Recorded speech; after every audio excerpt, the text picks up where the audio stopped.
Grass root governance के special report के इस भाग में हम बात करेंगे बिहार राज्य के बिजली बोर्ड की। बिहार राज्य बिजली बोर्ड क्या बिहार के आम जनता के लिए जन कल्याणकारी दायित्व का निर्वहन कर रहा है या फिर वो जनता के लिए सिरदर्द बना हुआ है? इन्हीं तथ्यों का विश्लेषण करेंगे और प्रमाण के साथ करेंगे और आपको बताएंगे। खैर, आप भी इसके भुक्तभोगी कभी न कभी हुए होंगे या हो रहे होंगे। इस चर्चा में हम 2-3 मुद्दों को समाहित करेंगे। सबसे पहला स्मार्ट मीटर रीडिंग और क्या बिहार सरकार और केंद्र सरकार की योजनाओं का हर घर बिजली लगाने की अभियान का बिहार राज्य विद्युत बोर्ड के कर्मचारियों को सहयोग मिल रहा है या फिर इसके नाम पर राज्य सरकार और केंद्र सरकार की योजनाओं का भी क्या हर्ष हो रहा है। इन्हीं सब पर हम चर्चा करेंगे और प्रमाण आप हर बार की तरह ये ऊपर स्क्रीन में आप देख रहे होंगे। ये अभी जो आप देख रहे हैं ये बिहार राज्य विद्युत बोर्ड की वेबसाइट है और इस वेबसाइट का नाम है हर घर बिजली। बिहार सरकार के मुखिया नीतीश कुमार ने हर घर बिजली लगाने का जो अभियान चलाया था और केंद्र सरकार की जिस योजना के तहत हर घर बिजली लगाया जाना था, पंडित दीनदयाल उपाध्याय योजना के तहत, उस योजना का ये कुछ जीवंत तस्वीरें हैं।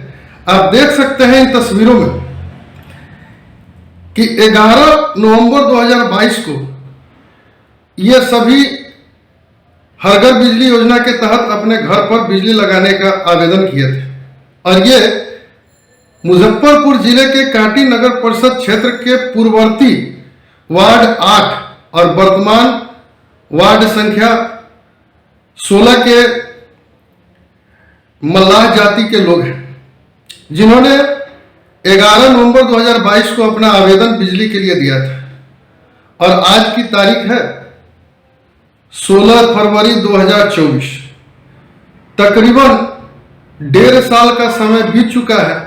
बावजूद इन सभी को आज तक सारे प्रक्रियाओं को आप देख रहे होंगे कि आवेदन से लेकर टेक्निकल फिजिबिलिटी तक की सारी प्रक्रियाएं पूरी हो गई है, लेकिन मीटर लगाने की प्रक्रिया आज तक पूरी नहीं की गई है। जबकि अगर आप 5,000 रुपया नाजायज खर्च करने के लिए तैयार हैं तो 2 से 3 दिनों के अंदर कनेक्शन और मीटर दोनों ही बिहार में लग जाया करते हैं और यह प्रमाणित करता है कि बिहार सरकार, बिहार राज्य विद्युत बोर्ड के जो कर्मचारी हैं, जो अधिकारी हैं, वो सरकार की योजनाओं के प्रति कितने गंभीर हैं। अब ये जो दूसरा स्क्रीन आपको दिख रहा है, ये स्क्रीन है एक मीटर की। आप देख रहे होंगे कि 1 साल का मीटर रीडिंग इसमें दिख रहा है, जिसमें से 2 मीटर रीडिंग, नीचे का 2 मीटर रीडिंग जो LK OK आपको दिख रहा होगा, यही मीटर रीडिंग केवल सही है। बाकी ऊपर में आप देख रहे होंगे MD करके आ रहा है। MD का मतलब होता है मीटर डिफेक्टिव, मतलब एवरेज बिल बन रहा है। आप समझ सकते हैं कि जब आप बिहार राज्य विद्युत बोर्ड के कंज्यूमर बनते हैं तो कंज्यूमर बनने के साथ आप जिस फॉर्म को भरते हैं उस फॉर्म में लिखा होता है कि यह मीटर बिहार राज्य विद्युत बोर्ड की संपत्ति है। तो अगर बिहार राज्य बोर्ड की संपत्ति है और बिहार राज्य विद्युत बोर्ड को पिछले 10 महीने से मीटर के डिफेक्ट की पता है, जिसके कारण से ये एवरेज बिलिंग नहीं हो रहा है, इसको आप एवरेज बिलिंग नहीं कहेंगे। अगर इसके पूर्ववर्ती बिल को आप देखेंगे तो पाएंगे कि पिछले साल में जिस महीने में इस बिजली के लिए, इस बिजली बिल के उपभोक्ता के लिए 100 यूनिट का भुगतान लगता था, वो अब मीटर डिफेक्टिव होने के कारण एवरेज बिल के रूप में 200-250 यूनिट के रूप में चार्ज किया जा रहा है। दरअसल ऐसा होता क्यों है? ऐसा इसलिए किया जाता है कि उपभोक्ता के ऊपर एक अतिरिक्त बोझ पड़े और उस बोझ से निजात पाने के लिए उपभोक्ता कुछ ऊपर नीचे करके कुछ अतिरिक्त आय करा दे। तो मैं कह रहा था कि यह मीटर बिहार राज्य विद्युत बोर्ड की संपत्ति है, तो 10 महीने से अगर इसका मीटर रीडिंग सही नहीं आ रहा है तो फिर बदला क्यों नहीं गया? यह बहुत बड़ा सवाल है।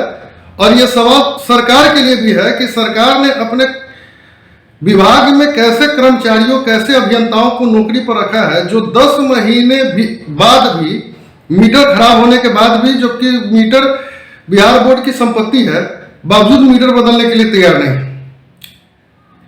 स्मार्ट मीटर की जहां तक सवाल है तो स्मार्ट मीटर में विभिन्न अखबारों के माध्यम से आप सभी ये पढ़ते होंगे कि स्मार्ट मीटर में माइनस चला जाना, ये एक आम समस्या बन चुका है।